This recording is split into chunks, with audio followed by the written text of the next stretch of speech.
اعوذ باللہ من الشیطان الرجیم بسم اللہ الرحمن الرحیم نحمدہ ونصلی علی رسولہ الکریم۔ انتہائی قابل احترام سامعین و حاضرین، مجھ سے اچھے لوگوں، السلام علیکم ورحمۃ اللہ وبرکاتہ۔ دروشی پڑھ لیں۔ اللہم صلی اللہ محمد وبارک۔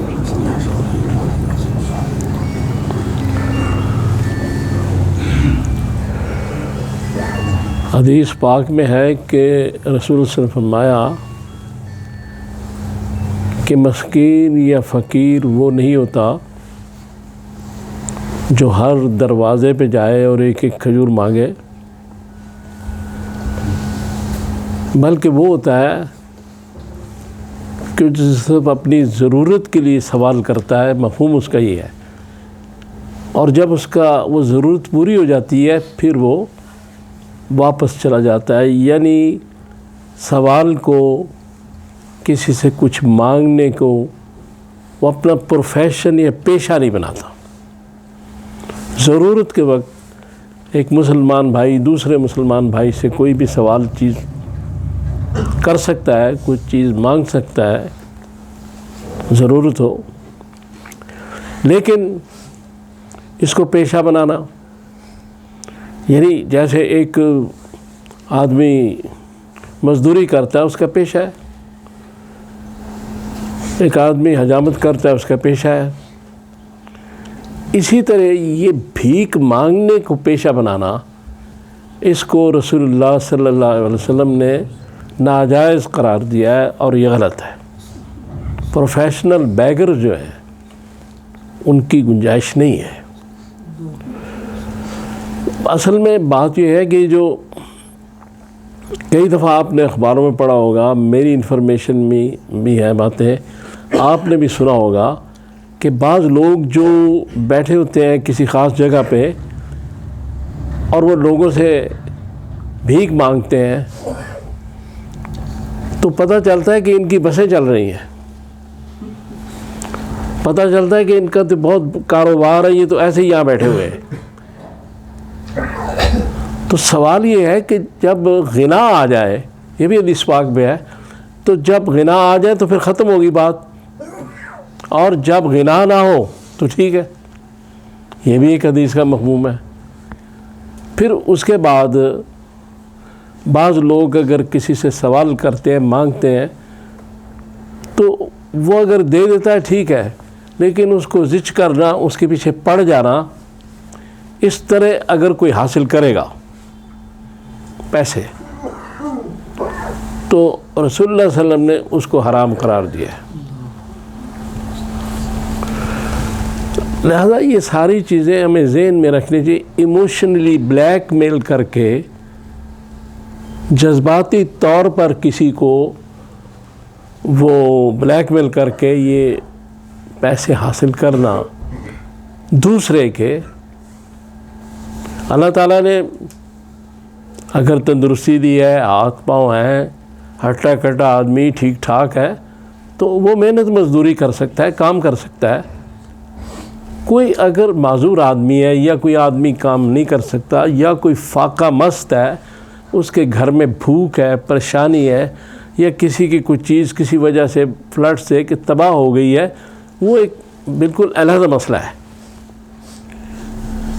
لیکن یہاں یہ مسئلہ بنا دیا گیا ہے کہ جگہ جگہ پہ یہ چیزیں ہو رہی ہیں، بیگرز اور یہ سب بیٹھے ہوئے ہیں، اور پھر وہ ان میں کچھ ایک قسم وہ بھی ہوتی ہے کہ جو بد دعائیں دیتے ہیں کہ اگر آپ نے ہمیں یہ نہ دیے تو آپ کی گاڑی الٹ جائے گی۔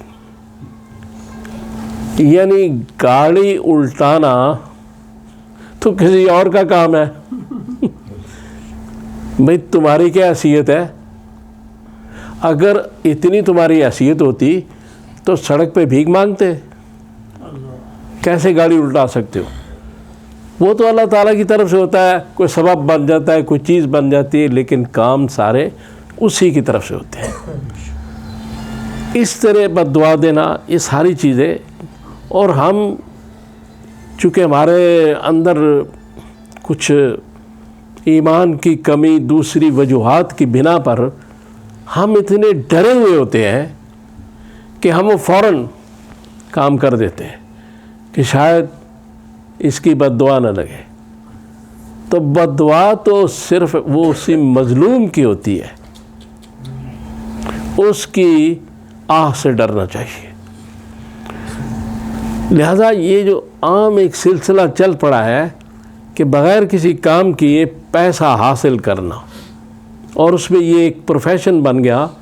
اور ہم نے تو یہی سنا تھا بیگنگ از اے کرس، کہ بھیک مانگنا لعنت ہے، اور یہی ہے. اور قرآن حدیث کی روشنی میں بھی یہی بات ہے.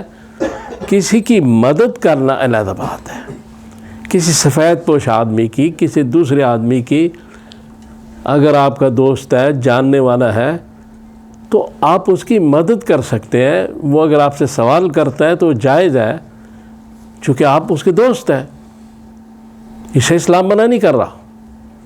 لیکن جو سوال ویسے کیا جاتا ہے اس سے منع کیا گیا ہے. اور ایک زمانے میں اس احادیث جو تھی اتنی رسول سے فرمائی کہ بعض صحابہ جو ہیں ان کا اگر گھوڑے پہ جاتے ہوئے چابک گر جاتا تھا تو کسی سے یہ سوال نہیں کرتے تھے کہ مجھے چابک اٹھا کے دے دو. خود سواری سے اترتے تھے اور چابک اٹھاتے تھے، سوال نہیں کرتے تھے. یعنی اتنا یہ معاملہ اس طرح پہنچ چکا تھا. چونکہ حضور صلی اللہ علیہ وسلم کی ہر بات کو انتہائی سنجیدگی سے صحابہ لیتے تھے، اور صحابی تو نام ہی اسی کا ہے کہ جو آپ صلی اللہ علیہ وسلم کے منہ سے نکل گیا بس وہ حرف آخر ہے، اس پر اپنی جان بھی قربان کر دینی. اسی کو صحابیت کہتے ہیں. صحابیت ہے یہ چیز. اب اس کے بعد یہ کہ ایک دفعہ یہ حدیث پاک میں ہے کہ حضور سرور کائنات صلی اللہ تعالیٰ علیہ وسلم کے پاس ایک آدمی آیا. اس نے کہا کہ یا رسول اللہ میرے گھر میں بھوک ہے، یہ ہے وہ ہے. تو آپ نے کہا تمہارے گھر میں کچھ ہے؟ تو اس نے کہا جی ایک کمبل ہے، ایک پیالہ ہے. آپ نے کہا لے آؤ. وہ جب لے کے آیا تو آپ نے اس کی آکشن نیلامی کی. ایک شخص نے 1 درم لگایا، دوسرے نے 2 درم لگا دی. آپ نے 2 درم میں وہ اس کو دے کے 2 درم اس سائل کو دے دیے، اور آپ نے کہا کہ 1 درم سے کھانا کھاؤ اور 1 درم سے ایک کلہاڑی لے کے آؤ. وہ کلہاڑی لے کے آیا. آپ نے اپنے دست مبارک سے اس میں دستہ جو ہے اس کو ٹھوکا، اور اس کے بعد کہا کہ لے کر جاؤ جنگل سے لکڑیاں کاٹ کے بیچو، اور 15 دن تک میرے پاس نہ آنا.